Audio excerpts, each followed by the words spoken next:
Dad says if you disappeared tomorrow, no one would even notice. That's what my 13-year-old niece said while unboxing the $850 phone I had just given her for her birthday. She was laughing. So were the other kids. My brother, her father, chuckled loudest.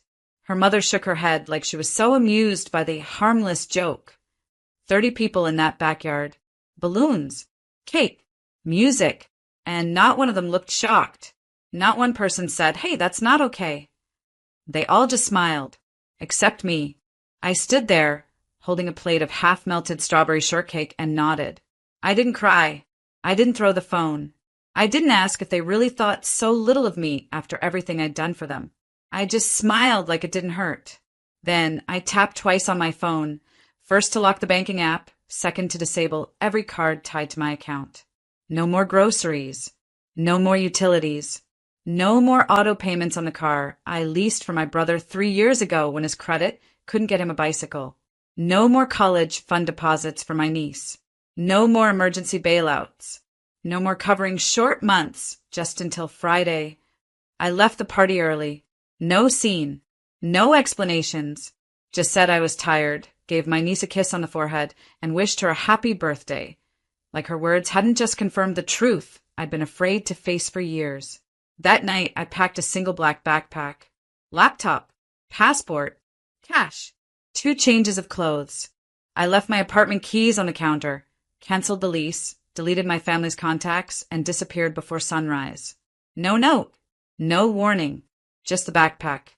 Inside it, along with the charger cables and toothbrush, was a folder, a sealed envelope labeled in bold black ink. Since you wouldn't notice if I disappeared, here's what you'll Mississippi. I left it on my brother's kitchen table, next to the stack of bills I used to pay for him. I wasn't supposed to be the one who held it all together. Growing up, my brother Jordan was the golden one. Charismatic, athletic, charming in a way that made people excuse everything. My mom used to joke, Naomi gets straight A's, but Jordan gets people to clap for him. They clapped through every mess he made, through his suspended license, failed business ventures, his second DUI. Meanwhile, I got a pat on the head and a reminder to be responsible whenever I asked for help with college forms or rent during grad school. Still, I didn't push back. I figured that's what older sisters do. They lead by example. They clean up quietly. So I got a degree in finance, found a decent job, and started sending money home the minute I could. At first, it was small. $100 here, $200 there when Jordan just needed help with daycare. But it grew. By 27, I was paying part of his mortgage. By 29, I had taken over the car note for a vehicle I didn't drive, just to keep his family mobile. When his wife, Sierra, was between jobs, I covered groceries and utilities just for 2 months. 2 turned into 12. They said thank you, sometimes. But over time, the gratitude dried up. It wasn't a gift anymore, it was an expectation. They'd say things like, "You're lucky you don't have kids. You make more than we do, it's easy for you. You know family means helping without keeping score." But they kept score in their own way. Every holiday became a test. How much could I give? How quietly could I give it? And how easily could I be overlooked afterward? When I forgot to send my niece a birthday gift 2 years ago, Sierra told me she cried. Jordan texted, "You know how much she looks up to you." So this year I went big. The newest iPhone, a limited edition case, personalized accessories, and in return, she giggled at my existence like I was a joke her father had taught her to laugh at. Dad says if you disappeared tomorrow, that line didn't come from nowhere. It was inherited, absorbed, casually passed down over dinner tables. I helped fund. And I realized something. I wasn't a sister. I wasn't even family. I was just a bank account with a heartbeat. Until I decided to shut down the account and walk away, not just from the bills, but from the idea that love was something I had to buy to be respected. That birthday party wasn't the first red flag. It was just the first time they didn't bother to hide it. The signs had been there for years. Little things, paper cuts that didn't bleed until they all hit at once. Like the time I paid for Jordan's car repair and asked him to send me the invoice for records. He laughed and said, "You're not the IRS, Naomi. Relax."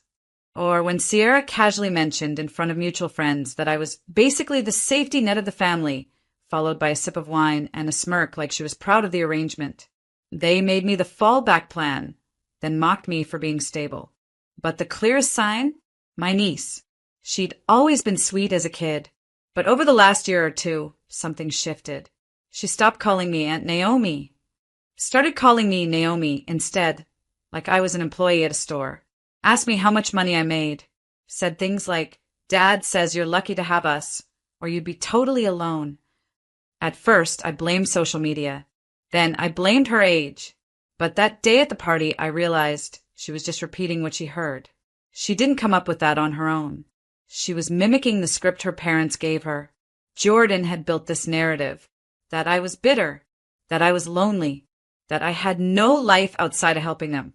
And the worst part? I had proven him right for a long time, because I didn't set boundaries, because I said yes to things that felt like no, because I gave them everything and they never thought I'd take anything back. Even my mom, before she passed, once said, "You can't expect people to thank you forever for doing the right thing." She meant it as wisdom, but it felt like a warning, because what's the right thing when the people you're sacrificing for are teaching their child to laugh at your existence? And that's when it hit me. This wasn't just carelessness. It was contempt with a smile. They didn't forget I mattered. They actively decided I didn't. And once you realize you've been downgraded from person to provider, there's no unseeing it. So I made peace with what I had to do. Not out of rage, not out of revenge, but out of self-respect.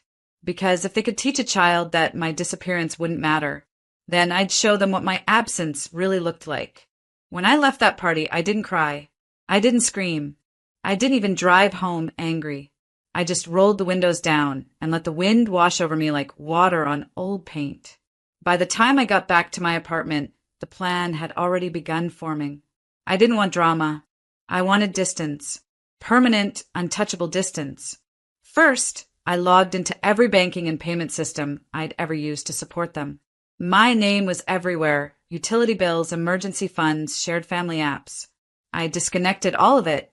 I froze the credit card Jordan used for gas emergencies. I closed the joint account I'd opened to help manage my niece's future college fund. It had been sitting empty for months. They hadn't contributed a single dollar. Then I checked the lease on my apartment. Month to month. Easy. I found a short-term sublet 3 cities away. No questions asked, fully furnished. Paid the first 3 months up front in cash. Next, I clear my digital footprint. New email, new number, password resets on everything. I logged out of all shared Netflix, Spotify, and Hulu accounts they still used under my name, and I changed those passwords too, not out of pettiness, out of precision, because if I was going to disappear, I was going to do it completely. I backed up what I needed, cleared out my personal storage unit, dropped off 2 boxes at a donation center, and sold off what I didn't want to carry. What I kept fit into 1 bag.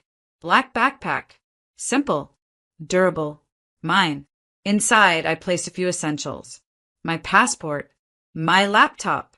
A USB drive with all my financial records. 2 sets of clothes. A picture of my mother, taken before she got sick, smiling, arms around me at a park when I was 8. And 1 folder. Inside it, a single document titled, "Everything I paid for, so you don't have to wonder." It listed every major payment I'd ever made for my brother and his family. Dates, amounts, categories. I wasn't trying to shame them. I was just making it real. Because people like them never think the person holding them up will actually let go. They think the guilt will keep you around. But guilt is a leash, and I had just slipped out of mine. That night, before I left town, I dropped the backpack off at Jordan's house. Quietly. No knock. No text. Just placed it on the kitchen table, using the spare key I was never supposed to keep. I knew they'd find it, and when they opened it, they'd finally understand what it meant to joke about someone's disappearance, and then feel it. The morning after I vanished, I turned off my phone and left it in a drawer. It buzzed 22 times in the first hour. Jordan, Sierra, a few cousins, even my niece. I didn't answer a single one. Instead, I sat on a balcony 3 cities away, wrapped in a sweater, sipping black coffee I didn't have to share. I stared at a street I didn't recognize, full of people who didn't know me, and felt something strange settle in my chest. Relief. Not because they were finally calling, but because I no longer had to care. The silence I gave them wasn't punishment, it was education. And apparently the first lesson hit hard. According to a mutual friend who didn't know I'd left on purpose, Jordan showed up at my apartment the next day, banging on the door, shouting my name. He called the leasing office. They told him I'd moved out. No forwarding address. No contact info. He looked stunned, apparently. Said it wasn't like me. The next day, he opened the backpack. My friend said Sierra called her crying. Not because I was gone, but because the college fund was real and now closed. Then came the dominoes. Their utility bills bounced. The car payment was rejected. The phone lines went unpaid. Even the Hulu subscription cut out mid-show. It wasn't rage that followed. It was desperation dressed as concern. Voicemails rolled in like waves. Naomi, this isn't funny. Where are you?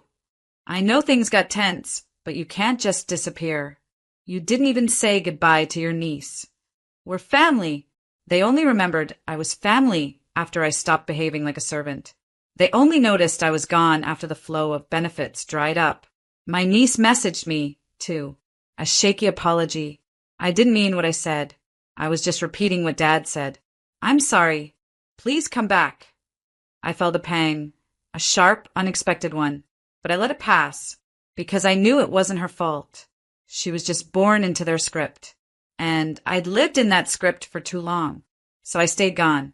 I built routines, bought groceries for one, found a new therapist, started writing again, opened a savings account that had only my name on it, learned how it felt to buy something without calculating who else I had to take care of first.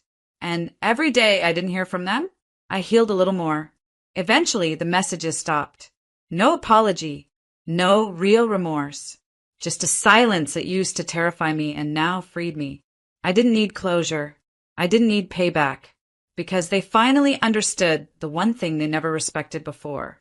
What I gave them had value, and now it was gone. The collapse didn't happen all at once.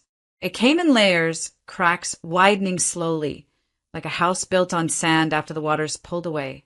A month after I disappeared, Jordan and Sierra showed up to a family gathering without gifts, without smiles, and, according to my cousin Maya, without pride. People asked where I was. They said I was going through something. Maya told me later that Sierra tried to laugh it off. She's just emotional. You know Naomi, always sensitive. But when someone asked, "Didn't she pay for your car?" Sierra's smile faltered. They didn't know what to say when people stopped laughing, because I wasn't there to make it easy anymore. Then came the job drama. Jordan lost a freelance contract after his credit score tanked for missed payments on the car I'd stopped covering. The car itself was repossessed one morning while he was inside a gas station. A friend caught the whole thing on video, him running out, coffee in hand, yelling at the tow truck. It made it to a local meme page with the caption, "When your family backup vanishes mid-fantasy." Sierra had to move back in with her sister when their rent jumped and they couldn't cover it. They sold the expensive gadgets. The iPhone I bought for my niece? Gone. The little luxuries they used to justify while I was paying the essentials? All vanished. But worse than the money was the exposure. People started talking. Because when the resource leaves, so does the illusion. Jordan had always painted himself as the big brother who held the family together. But people started seeing the truth. He was leaning on someone he disrespected. At church, people asked where Naomi was. At school, my niece had to explain why they moved again. The golden house of cards image my family had curated, stable, put together, blessed, it crumbled. And the black backpack? They never mentioned it again. But I know they read every word inside that envelope. Because when Maya went over to help Sierra pack, she saw it sitting in the closet. Untouched, preserved like it still held a chance to be undone. But it couldn't be, because that backpack didn't just contain a list. It contained a boundary, the first one I ever enforced. And like most firsts, it changed everything. People think walking away means you're running from something. But I wasn't running. I was finally walking toward something. Toward myself. I spent the first few weeks in silence, reading, journaling, sleeping without alarms, and eating food that didn't come from a takeout bag someone else charged to my account. It was strange at first hearing no one call my name, no one asking for anything, no guilt hovering over every breath I took. But eventually the quiet became a song, and I started to live. I picked up freelance consulting work, nothing heavy, just a few clients I chose on my own terms. One of them was a nonprofit that helped low-income women understand credit, budgeting, and financial abuse. I read the stories, helped rebuild ruined credit reports, and slowly realized I wasn't just healing. I was helping others heal, too. I found a cozy studio with hardwood floors and big windows. No shared utilities. No one else on the lease. Just mine. I hung up art for the first time. Cooked real meals. Even bought myself a new coffee maker. One no one else would break or borrow. I got a cat. Named her Indy. She doesn't ask for much. Just a quiet lap and a warm sunbeam. We get each other. One afternoon, while cleaning out the last of my storage bins, I found an old sticky note my mom had written me in college. Don't let them mistake your silence for weakness. Love, Mom. I cried for a long time when I read that. Not because I was sad, but because, in a way, she saw this moment long before I did. She knew what it meant to give without boundaries. And she knew the cost. I framed the note and placed it by my door. A reminder, silence isn't surrender. It's strategy. The last piece of closure came when I got a letter from my niece. Handwritten. I'm sorry for what I said. I didn't mean it. I was trying to sound cool. I didn't know what you did for us. I know now. She ended it with, I hope you're happy, Aunt Naomi. I miss you. I didn't write back. Not yet. But I kept the letter. Because maybe one day I'll tell her the whole story. Not to make her feel bad, but to help her learn something no one ever taught me. That being kind doesn't mean being used. And being family doesn't mean being furniture. It's been 6 months. The texts have stopped. The apologies faded. The panic quieted. And in their place, something bloomed. Not spite. Not victory. Space. Real, uninterrupted space. The kind you don't realize you need until you stop giving pieces of yourself away just to feel included. I still think about them sometimes. Not with anger. With clarity. I remember birthdays spent organizing gifts I paid for. Holidays where I stood behind camera, capturing moments I wasn't invited to be part of. Conversations where I laughed on cue, even when the joke was at my expense. But now, I go to cafes alone. Read books without checking my phone. I dance while folding laundry. I sit on the floor just because I can. I exist unobserved and unrequired. And it's the freest I've ever been. The black backpack I left behind, I know they still have it. Probably tucked away somewhere. Probably untouched but never forgotten. Because what I gave them that day wasn't just silence or absence. It was a mirror. Everything they found inside. The receipts. The list. The boundaries. The exit. That was the reflection of who I had been all along, and the line they never thought I'd draw. Maybe one day, they'll talk about it honestly. Maybe they'll tell the truth. But I'm not waiting for that. I'm building something else. My own story. A life not lived in the shadows of "you're so helpful," or "we'd be lost without you." They always said I was the quiet one, the soft one, the one who'd never walk away. They were right, until the day they finally gave me the reason to. I don't know where they are now. I don't ask, and I don't look back. Because when someone jokes that your disappearance wouldn't matter, there's only one thing left to do. Make it unforgettable